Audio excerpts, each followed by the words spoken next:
ശ്രീ ശങ്കരാചാര്യ വിരചിതം ശിവാനന്ദലഹരി അർത്ഥസഹിതം പഠിക്കാം.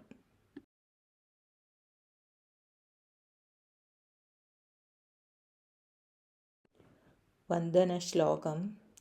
വാഗർത്ഥാവിവ സംപൃക്തൗ വാഗർത്ഥപ്രതിപത്തയേ ജഗതഃ പിതരൗ വന്ദേ പാർവതീ പരമേശ്വരൗ.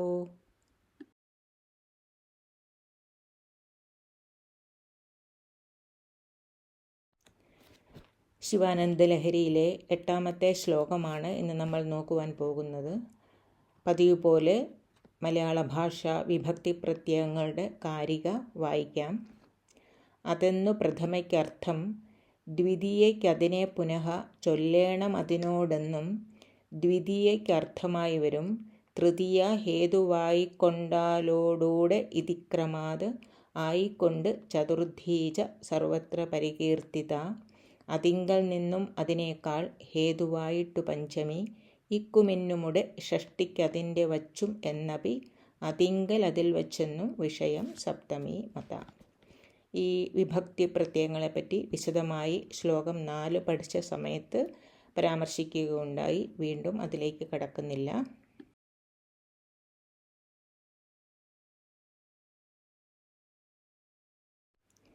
മലയാള ഭാഷ വിഭക്തി പ്രത്യയങ്ങൾക്ക് സമാനമായി സംസ്കൃത ഭാഷയിലുള്ള വിഭക്തി പ്രത്യയങ്ങളാണ് മുകളിൽ എഴുതിയിരിക്കുന്നത്.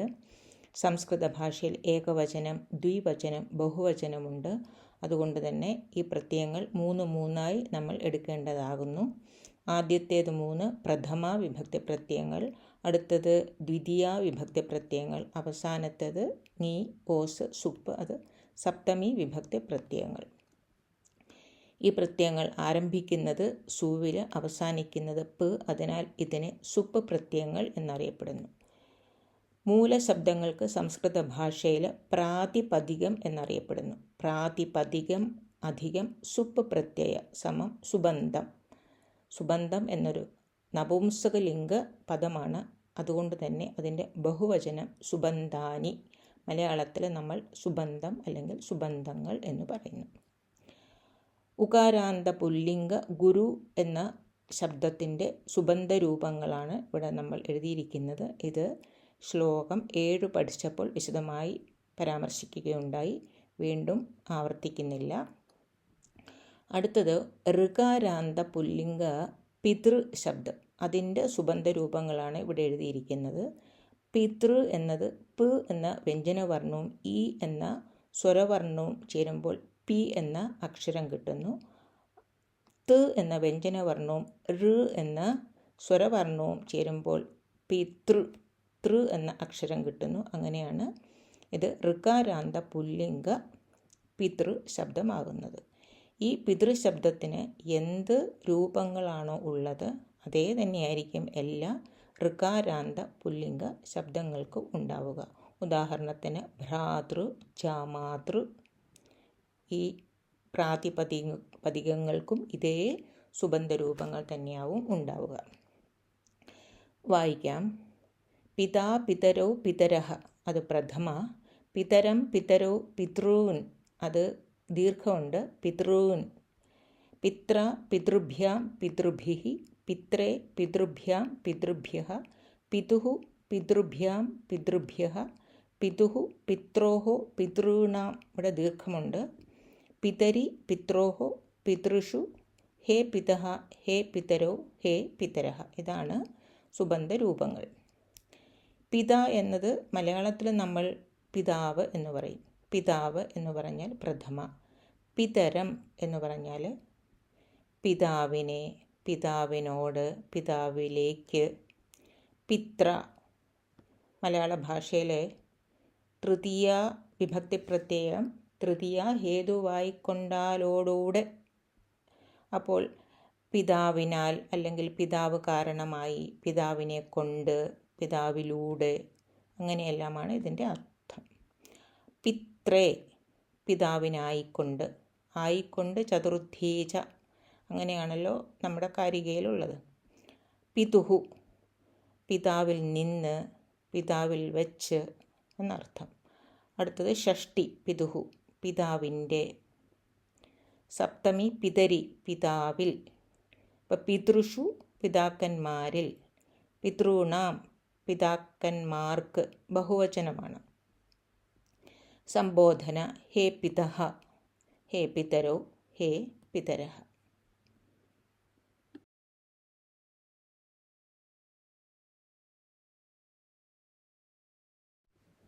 ശ്ലോകം 8.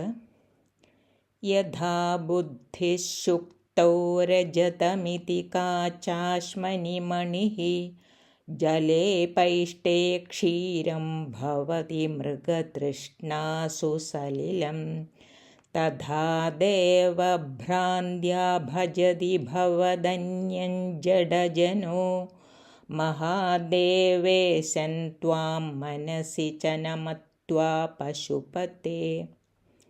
പദച്ഛേദഃ.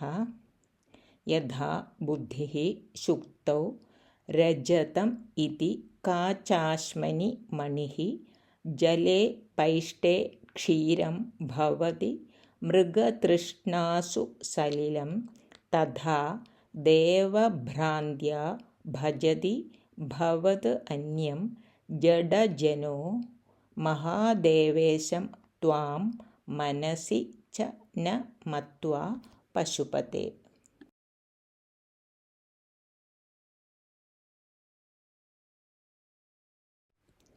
വാക്യവിശ്ലേഷണം. ക്രിയാപദങ്ങൾ ഭവതി, ഭജതി. സുബന്ധങ്ങൾ സംബോധന പശുപതേ.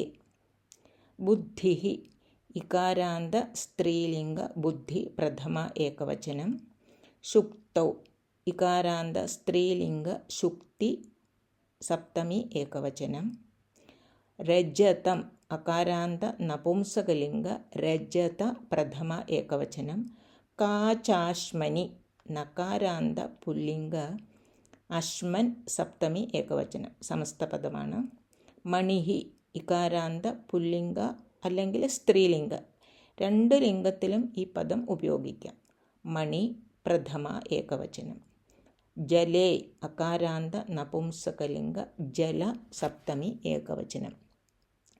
പൈഷ്ടേ അകാരാന്ത ത്രിലിംഗ, മൂന്ന് ലിംഗത്തിലും ഇത് ഉപയോഗിക്കാം. സപ്തമി ഏകവചനം. ക്ഷീരം അകാരാന്ത നപുംസകലിംഗ ക്ഷീര പ്രഥമ ഏകവചനം. മൃഗതൃഷ്ണാസു സമസ്തപദമാണ്. ആകാരാന്ത സ്ത്രീലിംഗ തൃഷ്ണ സപ്തമി ബഹുവചനം.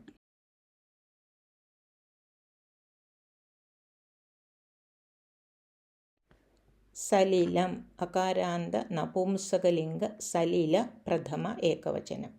ദേവഭ്രാന്ത്യ ഇകാരാന്ത സ്ത്രീലിംഗ ഭ്രാന്തി തൃതീയ ഏകവചനം.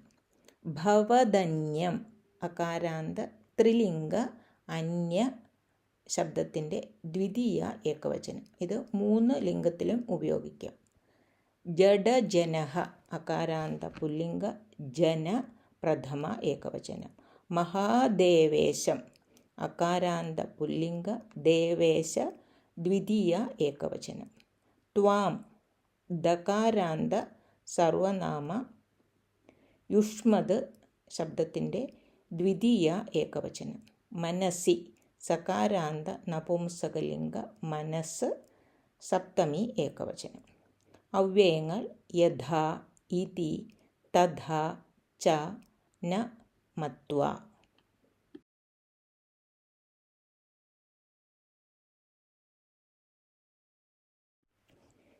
ഇനിയും ഓരോ പദങ്ങളുടെ അർത്ഥം നോക്കി അത് ക്രിയാപദത്തിനോട് യോജിപ്പിക്കാം. ആദ്യം സംബോധന. ഹേ പശുപതേ, അല്ലയോ ജീവജാലങ്ങൾക്കെല്ലാം ആധാരമായവനെ. ആദ്യത്തെ ക്രിയാപദം എടുക്കാം. ഭവതി, ഭവിക്കുന്നത്. യഥാ എന്നത് അവ്യയമാണ്. അതിനെ നമ്മൾ ക്രിയാപദത്തിനോട് ചേർത്ത് ഒരു ക്രിയാവിശേഷണമായി ഉപയോഗിക്കാം. യഥാ ഭവതി, എപ്രകാരമാണോ ഭവിക്കുന്നത്. ഏത് ഭവിക്കുന്നത്? ബുദ്ധി, ബുദ്ധി. ഇവിടെ ഏത് എന്ന് ചോദിക്കാൻ കാരണം ബുദ്ധി എന്നത് പ്രഥമ വിഭക്തിയിലുള്ള ഒരു പദം ആയതിനാലാണ്. ഇനി താഴോട്ട് കൊടുക്കുന്നതെല്ലാം ഈ ബുദ്ധിയുടെ വിശേഷണങ്ങളാണ്. അതുകൊണ്ട് തന്നെ അതെല്ലാം പ്രഥമ വിഭക്തിയിലാണ്. ഈ ബുദ്ധി എവിടെ എന്നതാണ് അടുത്ത ചോദ്യം. അത് സപ്തമി വിഭക്തിയിലും വരും. അപ്പോൾ ഒന്നൊന്നായി നോക്കാം. എങ്ങനെയുള്ള ബുദ്ധി? രജതം ഇതി, വെള്ളിയെന്നും. എവിടെ വെള്ളിയെന്ന്? ശുക്തൗ, ചിപ്പിയിൽ. അടുത്തത് എങ്ങനെയുള്ള ബുദ്ധി? മണിഹി ഇതി, മണിയെന്നും. എവിടെ മണിയെന്ന്? കാച്ചാശ്മനി, കുപ്പിച്ചില്ലിൽ. വീണ്ടും എങ്ങനെയുള്ള ബുദ്ധി? ക്ഷീരം ഇതി, പാൽ എന്നും. എവിടെ പാൽ എന്ന്? പൈഷ്ടേ ജലേ, അരിമാവ് വെള്ളത്തിൽ. എങ്ങനെയുള്ള ബുദ്ധി? സലിലം ഇതി ച, ജലം എന്നും. എവിടെ ജലമെന്ന്? മൃഗതൃഷ്ണാസു, മരുമരീചികയിൽ. അപ്പോൾ ശങ്കരാചാര്യർ പറയുകയാണ്, ദൂരെ നിന്ന് നോക്കുമ്പോൾ ചിപ്പിയിൽ വെള്ളി ഉണ്ടെന്ന് നമ്മൾക്ക് തോന്നും. പക്ഷേ അടുത്ത് എത്തിക്കഴിയുമ്പോഴാണ് അറിയുക അത് വെള്ളിയല്ല, വെറും ചിപ്പിയാണ്, അഥവാ കക്കയാണെന്നുള്ള കാര്യം. അതേപോലെ നന്നായി ഉരസിയെടുത്ത കുപ്പിച്ചില്ല് വജ്രം പോലെ തിളങ്ങും. അപ്പോൾ ദൂരെ നിന്ന് നമ്മൾക്ക് തോന്നും അത് വജ്രമാണെന്ന്. പക്ഷേ അടുത്ത് കയ്യിലെടുത്ത് നോക്കുമ്പോൾ നമ്മൾക്ക് മനസ്സിലാകും അത് വെറും കുപ്പിച്ചില്ലാണെന്ന്. അതേപോലക്ക് പാൽ അരിമാവ് വെള്ളത്തിൽ കലക്കിയാൽ നമ്മൾ കരുതും അത് പാലാണെന്ന്. പക്ഷേ രുചിച്ചു നോക്കുമ്പോൾ അറിയാം അത് വെറും അരിമാവ് വെള്ളമാണെന്നുള്ള കാര്യം. അതേപോലെ മരുമരീചികയിൽ ജലം. മരുമരീചിക എന്ന് പറഞ്ഞാൽ മരുഭൂമിയിൽ ദൂരെ നിന്ന് നോക്കുമ്പോൾ വെള്ളം ഉള്ളതുപോലെ തോന്നും. പക്ഷേ അടുത്തെത്തുമ്പോൾ അത് വെറും ഒരു മിഥ്യാബോധമായിരുന്നു എന്ന് നമ്മൾക്ക് മനസ്സിലാകുമല്ലോ. അതിനെയാണ് മരുമരീചികയിൽ ജലം എന്ന് പറയുന്നത്. മൃഗതൃഷ്ണാസു, മരുമരീചിക എന്നുള്ള പദത്തിൻ്റെ സംസ്കൃത പദമാണ് മൃഗതൃഷ്ണാസു. അപ്പോൾ ശങ്കരാചാര്യർ പറയുന്നു, മരുമരീചികയിൽ ജലമെന്നും അരിമാവ് വെള്ളത്തിൽ പാലെന്നും കുപ്പിച്ചില്ലിൽ മണിയെന്നും ചിപ്പിയിൽ വെള്ളിയെന്നും ബുദ്ധി എപ്രകാരമാണോ ഭവിക്കുന്നത് തഥാ, അപ്രകാരം തന്നെ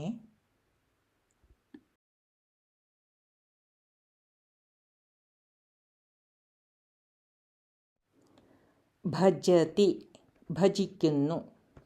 ആരു ഭജിക്കുന്നു? ജഡജനഃ, അറിവില്ലാത്തവർ. ആരെ ഭജിക്കുന്നു? ഭവദന്യം, ഭവാനിൽ നിന്നും അന്യമായതിനെ, അന്യദേവന്മാരെ ഭജിക്കുന്നു. എന്ത് കാരണം കൊണ്ട് ഭജിക്കുന്നു? ദേവഭ്രാന്ത്യ, ദേവഭ്രമം കൊണ്ട്. ഇവിടെ എന്ത് കാരണം കൊണ്ട് എന്ന് ചോദിക്കാൻ കാരണം ദേവഭ്രാന്ത്യ എന്നത് തൃതീയ വിഭക്തിയിലുള്ളൊരു പദമായതുകൊണ്ടാണ്. എന്ത് ചെയ്തിട്ട്? ന മത്വ, മത്വ എന്നത് അവ്യയമാണ്, ന അതും അവ്യയമാണ്. ന മത്വ, ഗണിക്കാതെ, നനയ്ക്കാതെ. എവിടെ നനയ്ക്കാതെ? മനസ്സി, മനസ്സിൽ. എവിടെ എന്ന് ചോദിക്കാൻ കാരണം മനസ്സി സപ്തമി വിഭക്തിയിലുള്ള പദം ആയതിനാലാണ്. ആരെ നനയ്ക്കാതെ? ത്വാം, അങ്ങയെ. ത്വാം എന്നത് ദ്വിതീയ വിഭക്തിയിലുള്ള പദമാണ്. എങ്ങനെയുള്ള അങ്ങയെ? മഹാദേവേശം. മഹാദേവേശം എന്നത് ത്വാം എന്നതിൻ്റെ വിശേഷണമാണ്. മഹാദേവനും ഈശ്വരനുമായ. അപ്പോൾ ശങ്കരാചാര്യർ പറയുന്നു, മഹാദേവനും ഈശ്വരനുമായ അങ്ങയെ മനസ്സിൽ നനയ്ക്കാതെ ദേവഭ്രമം കൊണ്ട് അന്യമായതിനെ, അന്യദേവന്മാരെ അറിവില്ലാത്തവർ ഭജിക്കുന്നു.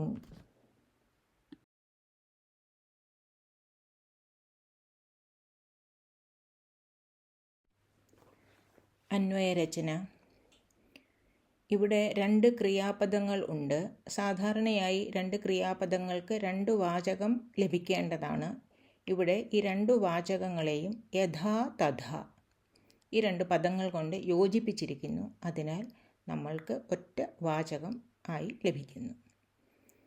ഹേ പശുപതേ, യഥാ ശുക്തൗ രജതം ഇതി കാചാശ്മനി മണിഹി ഇതി പൈഷ്ടേ ജലേ ക്ഷീരം ഇതി മൃഗതൃഷ്ണാസു സലിലം ഇതി ച ബുദ്ധിഃ ഭവതി തഥാ ജഡജനഃ മഹാദേവേശം ത്വാം മനസി ന മത്വാ ദേവഭ്രാന്ത്യ ഭവദന്യം ഭജതി. ഇതാണ് അന്വയം. ശ്ലോകത്തിൻ്റെ അർത്ഥം നോക്കാം. അല്ലയോ ജീവജാലങ്ങൾക്കെല്ലാം ആധാരമായവനെ, എപ്രകാരമാണോ ചിപ്പിയിൽ വെള്ളിയെന്നും കുപ്പിച്ചില്ലിൽ മണിയെന്നും അരിമാവ് വെള്ളത്തിൽ പാൽ എന്നും മരുമരീച്ചികയിൽ വെള്ളം എന്നും ഉള്ള തോന്നലുകൾ ഉണ്ടാവുന്നത്, അപ്രകാരം തന്നെയാണ് അറിവില്ലാത്ത ജനങ്ങൾ മഹാദേവനും ഈശ്വരനുമായ നിൻ തിരുവടിയെ മനസ്സിൽ പോലും ഗണിക്കാതെ കേവലമായ ദേവഭ്രമത്തിനാൽ അങ്ങയിൽ നിന്നും അന്യമായതിനെ ഇതര ദേവന്മാരെ ഭജിക്കുന്നത്. അപ്പോൾ ശങ്കരാചാര്യർ പറയുന്നു, ബുദ്ധിഭ്രമത്തിനാലാണ് നമ്മൾക്ക് ചിപ്പിയിൽ വെള്ളിയുണ്ടെന്നും കുപ്പിച്ചില്ലിൽ മണിയുണ്ടെന്നും അരിമാവ് വെള്ളത്തിൽ പാലുണ്ടെന്നും മരുമരീചികയിൽ വെള്ളം ഉണ്ട് എന്നും ഉള്ള തോന്നലുകൾ ഉണ്ടാകുന്നത്. അതേപോലെ ദേവഭ്രമത്തിനാൽ അഥവാ ദേവഭ്രാന്തിനാൽ ജഡജനങ്ങൾ, അറിവില്ലാത്ത ജനങ്ങൾ മഹാദേവനും ഈശ്വരനുമായ മഹാദേവനെ മനസ്സിൽ പോലും ഗണിക്കാതെ ഇതര ദേവന്മാരെ ഭജിക്കുന്നു.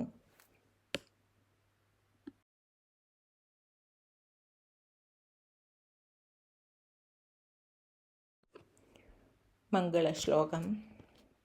ഓം സഹനാവവതു സഹനൗ ഭുനക്തു സഹ വീര്യം കരവാവഹൈ തേജസ്വിനാവധീതമസ്തു മാ വിദ്വിഷാവഹൈ.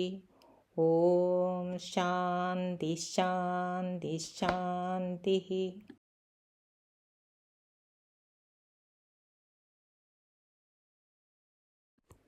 ശിവം ശിവകരം ശാന്തം ശിവാത്മാനം ശിവോത്തമം ശിവമാർഗപ്രണേതാരം പ്രണതോസ്മി സദാശിവം. ഓം തത്സത്. നന്ദി, നമസ്കാരാः.